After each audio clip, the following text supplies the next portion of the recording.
इस कैलेंडर को देख के बहुत सारे स्टूडेंट डिमोटिवेट हो रहे हैं कि अब तो 2027 में जब कैलेंडर जारी होगा तब हम प्रिपरेशन करेंगे, अभी प्रिपरेशन छोड़ देते हैं। तो हो सकता है कि कैलेंडर में कहीं मेंशन नहीं है, लेकिन एक दिन अचानक से नोटिफिकेशन आ जाए, तब क्या होगा? क्योंकि देखो, आप जो प्रिपरेशन कर रहे हैं ना, वो कभी भी वेस्ट नहीं जाएगी। अगर आप अभी से अपनी तैयारी कर रही हैं, तो कभी भी एक दिन अगर नोटिफिकेशन आ गया, तो आप पहले से प्रिपेयर हैं, तो आपको स्ट्रेस नहीं रहेगा, आपके माइंड में प्रेशर नहीं रहेगा। हेलो स्टूडेंट, नमस्कार, स्वागत है आपका आपके अपने चैनल एमएलटी एजुकेशन पॉइंट पर। कैसे हैं आप सभी?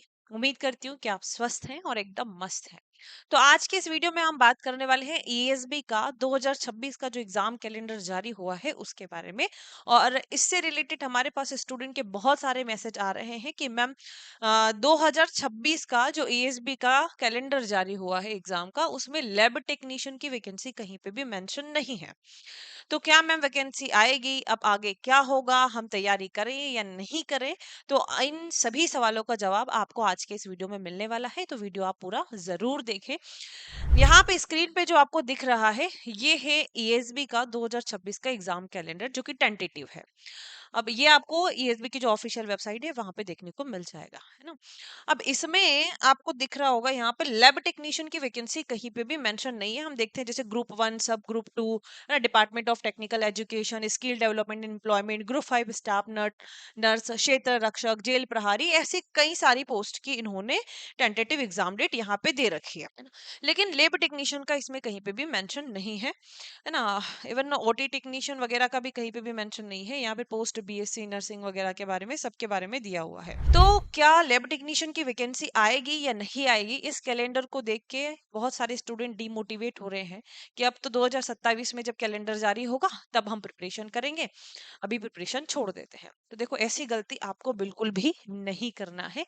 इसे देखकर हमें डिमोटिवेट नहीं होना है, क्योंकि कई बार मतलब ऐसा हुआ है व्यापम में कि इन्होंने कैलेंडर में किसी वैकेंसी के बारे में नहीं बताया है, कोई भी एग्जाम डेट नहीं बताई है, लेकिन फिर भी इन्होंने उस किसी एग्जाम का डायरेक्ट जो है नोटिफिकेशन दे दिया। जैसे कि हम बात करें 2025 में जो कैलेंडर जारी हुआ था, उसमें एमपीएसआई का कहीं से कहीं तक मेंशन नहीं था।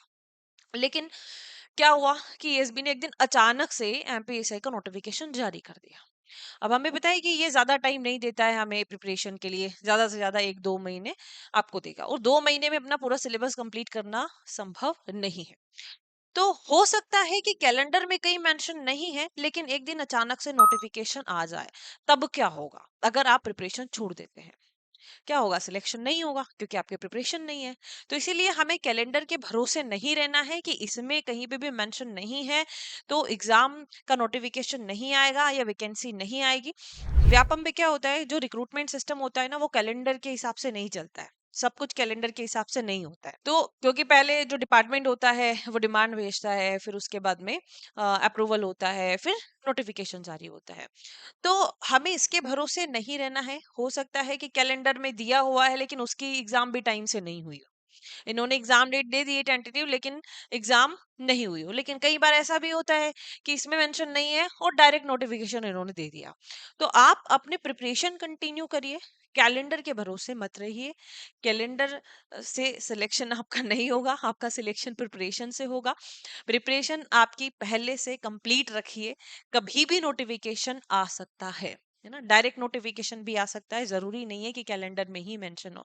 तो आप, क्योंकि देखो, आप जो प्रिपरेशन कर रहे हैं ना, वो कभी भी वेस्ट नहीं जाएगी। अगर आप अभी से अपनी तैयारी कर रही हैं, तो कभी भी एक दिन अगर नोटिफिकेशन आ गया, तो आप पहले से प्रिपेयर हैं, तो आपको स्ट्रेस नहीं रहेगा, आपके माइंड में प्रेशर नहीं रहेगा। क्योंकि अगर आपके पास में मान लो नोटिफिकेशन आ गया वैकेंसी का और आपको 1-2 महीने ही दिए गए, तो कैसे, अगर आपको जीरो से स्टार्ट करना है तो कैसे आप प्रिपरेशन करेंगे? 2 महीने में कैसे इतना बड़ा सिलेबस कवर करेंगे? पॉसिबल नहीं है। और सोचो, अगर आप पहले से थोड़ा थोड़ा थोड़ा थोड़ा प्रिपरेशन करते जा रहे हैं, तो अगर एकदम से नोटिफिकेशन आ भी गया, तो आपको क्या करना रहेगा? जो बस पढ़ा है उसका रिवाइज करना रहेगा, और आपका सिलेक्शन पक्का, है ना। तो इसीलिए आप अपनी तैयारी पर फोकस कीजिए, क्योंकि देखो, नोटिफिकेशन आना नहीं आना ये तो हमारे हाथ में नहीं है, ये हमारे कंट्रोल में नहीं है। लेकिन प्रिपरेशन करना तो आपके कंट्रोल में है। आप अगर प्रिपरेशन करके रखेंगे तो आपका सिलेक्शन पक्का है। इसीलिए आप अपना जो सिलेबस है उसको अच्छे से पूरा कवर कर लीजिए। अभी आपके पास में टाइम है, अच्छी बात है कि आपको टाइम मिल रहा है। तो आप अपनी प्रिपरेशन कंटिन्यू रखिए, अपना सिलेबस कंप्लीट करके रखिए, अपनी प्रैक्टिस जारी रखिए। पीवाईक्यू देखिए, जो भी एमपी ग्रुप 5 के जितने 2017 से लगा के 25 तक के जितने भी पीवाईक्यू है उनको छान मारो कि किस तरीके का पैटर्न जो है होता है। ठीक है, तो आप कहीं से भी पढ़े, जैसे भी पढ़े, बस पढ़ते रहिए। अपना डेली का गोल बनाइए कि आपको क्या पढ़ना है, कितना एक दिन में कवर करना है, तो उस हिसाब से आपको कंटिन्यूटी रखना है। बाकी आप हमारे साथ भी जुड़ सकते हैं। हमारी एक जो सबसे मोस्ट एडवांस बैच है लैब टेक्नीशियन कॉम्पिटिटिव एग्जाम के प्रिपरेशन के लिए ही हमने ये बनाई हुई है।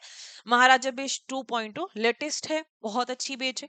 इसमें आपको पूरा सिलेबस सिस्टमेटिकली कवर करवाया जाएगा।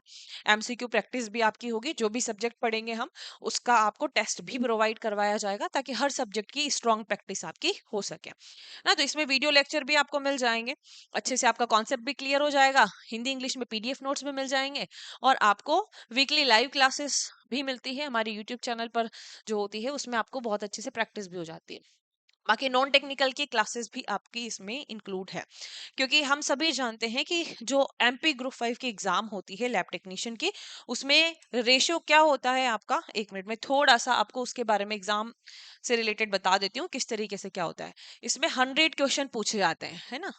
लैब टेक्नीशियन की अगर हम बात करें तो 100 क्वेश्चन पूछे जाते हैं, जिसमें 75 क्वेश्चन आपके होते हैं टेक्निकल पार्ट से, और 25 क्वेश्चन होते हैं नॉन टेक्निकल पार्ट से, राइट। और कोई भी नेगेटिव मार्किंग नहीं होती है, ये एक अच्छी बात है। नेगेटिव मार्किंग नहीं है, तो कभी आप दिल से कभी कोई तुक्का लगा देंगे तो हो सकता है कि वो भी चल जाए। तो नेगेटिव मार्किंग इसमें नहीं होती है। 75 नंबर का टेक्निकल जो भी आपके सब्जेक्ट्स होते हैं, आपको माइक्रो, हेमाटोलॉजी, बायोकेमिस्ट्री, जो भी आपके सब्जेक्ट है सारे, वो आप वहां से क्वेश्चन पूछे जाएंगे। नॉन टेक्निकल में हिंदी, इंग्लिश, मैथ्स, रीजनिंग वगैरह यहाँ से क्वेश्चन पूछे जाते हैं।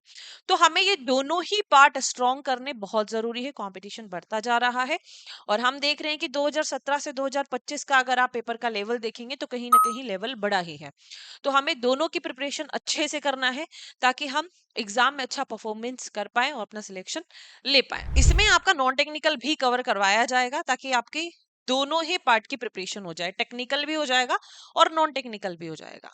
गाइडेंस भी हम दे देंगे कि क्या कितना आपको पढ़ना है नॉन टेक्निकल के अंदर। बाकी इसके अलावा एग्जाम बेस्ड टेस्ट सीरीज भी आपको इसके अंदर मिलेगी, ताकि बहुत सारे ऐसे टेस्ट रहेंगे इसमें जिससे कि आपकी प्रैक्टिस अच्छे से हो सके। प्रैक्टिस और रिवीजन ये आपके प्रिपरेशन का बहुत इंपॉर्टेंट पार्ट होता है। आप सिलेबस कवर करते जा रहे हैं, अगर प्रैक्टिस नहीं कर रहे हैं तो आप एग्जाम में कैसे परफॉर्म करेंगे, कैसे आपको पता चलेगा कि कौन सा क्वेश्चन कैसे सॉल्व करना है। ये सारी चीजें आप प्रैक्टिस से सीखते हैं।